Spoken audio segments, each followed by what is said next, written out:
It's 2021. This is a 2007 Toyota Yaris. It's getting its first coolant flush. So I'm gonna make it quick, no blah blah in this video. Couple of things that I want to mention. First, wear gloves, which I'm going to get in a second. Second, there is a drain hose right here at the engine. There is a plug over here that could break. Keep in mind that this might need to be replaced if it breaks while you're working, but it's in the engine right over there. And then you have a drain hose that you could attach to the bottom of it so you don't make a big mess. You're gonna need something to drain it in, so I'm gonna drain it in here. This is a good time to inspect all the hoses, make sure they're not cracked. This car is about, what, 13, 14 years old and 15, and it's doing very, very well. Also, there's a reservoir over here where I'm on low right now, so I'm gonna have to drain this one out. And to drain this one out, there is a hose over here that goes around, and you could see this is the hose. So I'm going to disconnect it from here and then just drain it from the bottom. I'm also going to flush the system, so I'm going to use a gallon of water to just pour it in and flush the actual system. And this one is pre-mixed already, so I bought the SuperTech extended life thing. The engine is cold. How do I know that? The system is not pressurized. You can see this hose is very, very easy to squeeze, so that way I'll be able to open it without getting water all over my face, which is important. So this is the cap. It looks good. I'm not gonna replace it, so you can put it over there. And there's coolant all the way to the top. And as I said, this hose has to come out, but first we have to drain it under the bottom. If you're looking under the car, that's where the hose was supposed to be attached.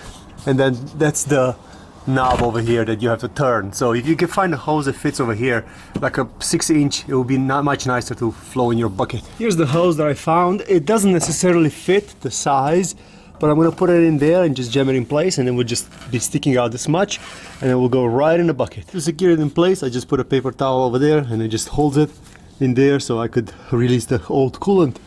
And now we're ready to do that. So bucket in place. Let's see if this one is gonna break. Hopefully not. No, it's really easy, so it's not jammed. So we're gonna take it off and let all the coolant come out.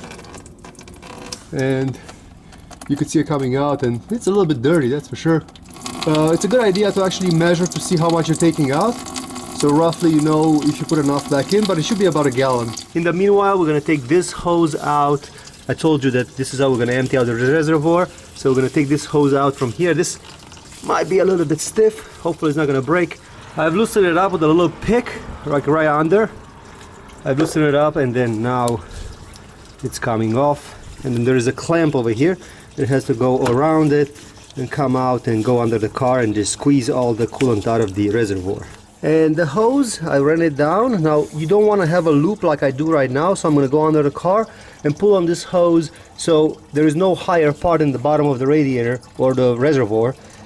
So that way all the coolant comes out from the reservoir. So that's very, very important. And here I am. I'm yanking on it. Very, very important to yank on it. If it's brittle or old and it breaks, it's cool, it's okay, because what you want to do is you want to catch it now instead of in the middle of nowhere. As I said, the hose has to be lower than the bottom of the reservoir, and you're gonna be fine after that. This is trickling down for the past 5 minutes, and it takes a while for all the water to come out. So that's something that will just take time. So the trickle has stopped. Plug screwed in here. Leave the hose at the bottom because you're gonna need it. Put this hose back on. Now we're gonna flush the system with water. So we're gonna add distilled water to the system with a funnel, and then we're gonna run it for about 20 minutes. For the engine has to warm up and the thermostat has to kick on and run all the water through the system before we could flush that one out and then put normal coolant in it. I'm using distilled water just so I don't create any problems with the system, and I'm gonna use this jug to measure how much we actually took out. If you keep the funnel up a little bit, it's gonna go in easier. This system self-burps. I've heard it burping, so that's good. This is how much water went in, almost a gallon. So we're gonna put this cap on before we forget. I'm gonna open up the coolant side. I'm gonna add some over here. Okay, so a gallon went in exactly, so it's completely full to the top. Heater is on. car is on. We're gonna run it until the fan kicks in. So the fan kicks in and then we're gonna let it run for about 10 minutes. So this fan has to kick in. The process of warming up the engine takes a while. If you have an OBD reader, you could plug it in. I'm at 195, so the thermostat didn't kick in yet. I think it only kicks in around 200 or 200 and something, so we just gotta run it, you know. And the fan just kicked in, I've heard it. And you can see there's like water coming out because I overfilled this one, so this is okay. Right now the water is trying to circulate to the system. You see the bubbles are coming out, which is good. The engine is getting warm, so the engine is going to suck more water in. You see, it's basically airing itself. One indicator that the system is under pressure is that these hoses are very hot and they're hard, so you can't squeeze them anymore. And you could clearly see that the engine is working because it already dropped to 201 from 205, 206. So it is running through a radiator and it's already cooling off. So I'm going to turn it off, and now we got to let it cool off. So you cannot open it now. If you open it up, you're gonna go to the hospital. In the meanwhile, I'm also gonna do an oil change to the car, so it will take about half an hour for the pressures to equalize. Okay, so we got the cap off. We're ready to drain the water out that we flushed the engine with. We're gonna open up that thing again with a bucket under and take all the water out, and then we're gonna do the same thing with this hose over here. So the water is coming out. It's a little bit pink because it was pink before. We're gonna wait for this one for about 10, 15, 20 minutes to come out all the way, and then we're gonna close the thing and refill the system. This is 15-year-old coolant I just took out of the car, and this is brand new coolant that I just pre-mixed from Walmart, whole $10. But yeah, I'm actually amazed, this Toyota Yaris, how clean the coolant was after 10 years. Now, it's a lot more syrupy than this one that I pre-mixed 50-50.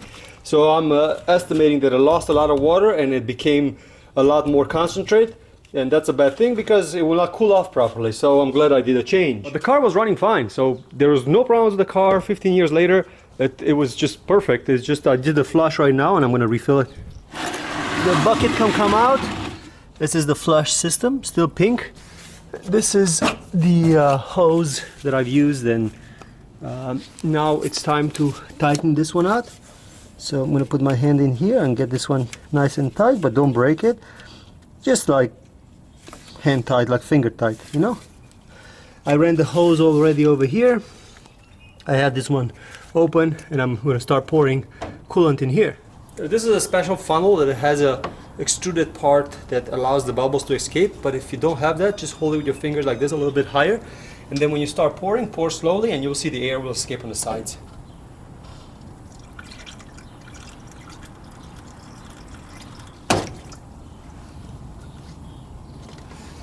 So this is how much is left to put in the expansion reservoir. Fill it up to the full, and then make sure you still add over here once your system is running for a little bit. So you have to check it after a couple of days. So I'm going to pull this one to the full. After the expansion reservoir is full, this is how much we have extra. But remember, the engine has to circulate and burp. So most likely this is going to go in here, but we got to run the car first. So I ran the car for about 10 miles, and now I'm gonna see how much I still have to add, because I cannot see it over here and I didn't let it cool off enough to be able to suck it in out of the expansion reservoir. So I'm gonna add some more and see how much is actually gonna go in. I'm expecting all this to go in, and there it is, full to the top. And I'm gonna check in the next couple of miles or so, but this seems to be to the top. So this is as much as I'll be able to put in here. And there you have it. Don't forget to put your cap back on. Check it a little bit later. Again, I'll check it twice. Usually, I do the same thing with oil. When I do a change, I check it a couple of times after I do the change. But this system is sealed. That's the advantage. This is the original one, very syrupy. This is the flush. As you can see, it's mostly water, like 90% water. And then we have the new one that we put in there, and we have this much left. So this was completely full, and if you really look at the water that I used it as a flush, you kind of like get an idea of how much I was able to take out. So I took it out a little bit more than I put in, but that's why I'm saying that it might need a little bit of a time to go through the system. But yeah, I took out a gallon I put in almost a gallon.